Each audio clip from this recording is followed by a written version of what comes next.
वालेकुम रहमतुल्लाहि वबरकातुहू। मोअज़्ज़िज़ सामीन, धोखा एक बहुत बड़ा गुनाह है।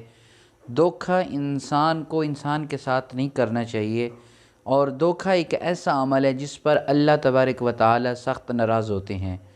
मौलाना रूमी रहमतुल्लाहि तआला अलैह की बहुत प्यारी हदीस है इसी धोखे के मुतालिक, और फिर वही धोखे की शिकायत हज़रत सुलेमान अलैहिस्सलाम के दरबार में जाती है। अगर आप ये हिकायत सुनना चाहते हैं और धोखे के मुतालिक मालूमात सुनना चाहते हैं तो फिर आप हमारी इस वीडियो को मुकम्मल सुनें। इंशाअल्लाह ये वीडियो सुनने के बाद आपके इल्म में इजाफ़ा होगा और अल्लाह के फज़ल व करम से आपकी सोच भी ज़रूर बदलेगी। मौलाना रूमी रहमतुल्लाहि ताला अलैह बहुत प्यारा एक वाक़या और एक हिकायत लिखते हैं जो मेरे लिए और आपके लिए बहुत ही मुफीद साबित हो सकती है, जिस पर अमल करते हुए हम अपने आमाल दुरुस्त कर सकते हैं।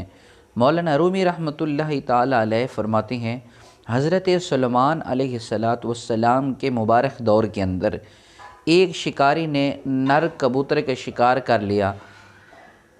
अब जो मादा कबूतर था वो इंसाफ के लिए हज़रत सुलेमान अलैहिस्सलाम की दरबार में हाज़िर होकर उस शिकारी के ख़िलाफ़ शिकायत दर्ज करवाई और इंसाफ मांगा।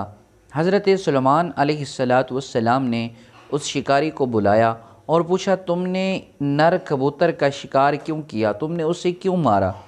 तो उस शिकारी ने जवाब ये दिया कि अल्लाह के प्यारे पैगंबर अलैहिस्सलाम, ये हलाल परिंदा है और इसका शिकार करना भी जायज़ है और इजाज़त दी है परवरदिगार ने, हम हलाल परिंदे का शिकार कर सकते हैं। अल्लाह के नबी, मुझे आप ये बताएं इसमें मैंने कौन सा गलत काम किया है? तो अब अल्लाह के नबी हज़रत सुलेमान अलैहिस्सलाम की दरबार में मादा कबूतर भी बैठा हुआ था। उसने ये कहा, ऐ हज़रत सुलेमान अलैहिस्सलाम, अल्लाह के पैगंबर, मैं ये नहीं कहता कि इसने शिकार क्यों किया है, इसने कबूतर को क्यों मारा है, बल्कि मेरी शिकायत तो ये है कि आज ये भेष बदल कर आया था, आज ये आम लिबास के अंदर आया था शिकार करने के लिए। अगर ये शिकारी वाला लिबास पहन कर आता, अगर ये हमें मारने वाला लिबास पहन कर आता तो हम अपनी जान की हिफाजत कर सकते थे, हम ख़ुद को इससे महफूज कर सकते थे अगर ये शिकारी का लिबास पहन कर आता। अल्लाह के नबी, आज ये जिस हाल में शिकार करने आया ये एक आम लिबास में आया था, शिकार करने वाला लिबास होता तो हम अपने आप को महफूज मकाम पर मुंतकिल कर देते, हम बच जाते, हमारी जान महफूज हो जाती। लेकिन अल्लाह के नबी, हमारे साथ इसने धोखा किया है, हमें धोखे में डालकर इसने शिकार किया है, धोखे में डालकर इसने कबूतर को मारा है। अल्लाह के नबी, मैं तो ये कहना चाहता हूँ कि आप इसे धोखे की सज़ा दें जो इसने हमारे साथ धोखा किया है।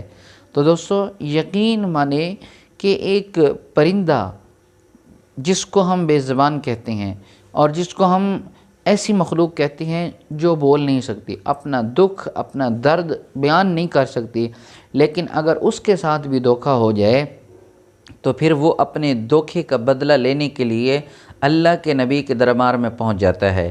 यहाँ इंसान आज एक दूसरे को धोखा दे रहे हैं। आज एक ऐसा ज़माना आ गया है कि इंसान अपने घर में अपने घर वालों को धोखा दे रहे हैं, बेटा बाप को धोखा दे रहा है और माँ बेटी को धोखा दे रही है, बेटी भाई को धोखा दे रही है और भाई बहनों को धोखा दे रहे हैं। आज ऐसा माहौल बन चुका है कि हर इंसान एक दूसरे को दगा दे रहा है, हर इंसान एक दूसरे को धोखा दे रहा है। तो यकीन माने कि धोखा एक ऐसा गुनाह है और एक ऐसा अमल है जो न अल्लाह के नबियों को पसंद है, न अल्लाह के वलियों को पसंद है और न अल्लाह के नेककार और मुत्तकी और परहेज़गार लोगों को पसंद है, बल्कि अल्लाह ख़ुद इस अमल को पसंद नहीं फरमाते।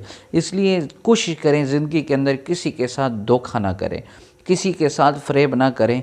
जो भी बात करें वो हकीकत पर मबनी हो, जो भी बात करें या तो फिर वो अल्लाह और अल्लाह के कलाम से या नबी के फरमान से साबित हो। इसलिए दोस्तों, अपनी ज़िंदगी को बेहतर बनाएं और पहला अमल ये करें कि किसी को आज के बाद धोखे में नहीं रखना, किसी के साथ धोखा फ़रेब नहीं करना। ये अमल करें, इंशाअल्लाह ज़िंदगी भी बेहतर होगी, आखिरत भी बेहतर हो जाएगी। امید ہے آپ کو دوستو یہ ویڈیو اچھی لگی ہوگی۔ اگر آپ کو یہ ویڈیو اچھی لگی ہے تو آپ ہماری اس ویڈیو کو لائک کر دیں، چینل کو سبسکرائب فرما دیں اور ہماری اس ویڈیو کو صدقہ جاریہ سمجھ کر اپنے دوستوں تک ضرور شیئر کریں۔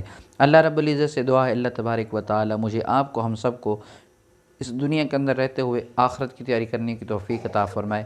رب ذوالجلال مجھے آپ کو ہم سب کو اس دنیا کے اندر رہتے ہوئے نیک اعمال کرنے کی توفیق عطا فرمائے۔ السلام علیکم ورحمۃ اللہ وبرکاتہ۔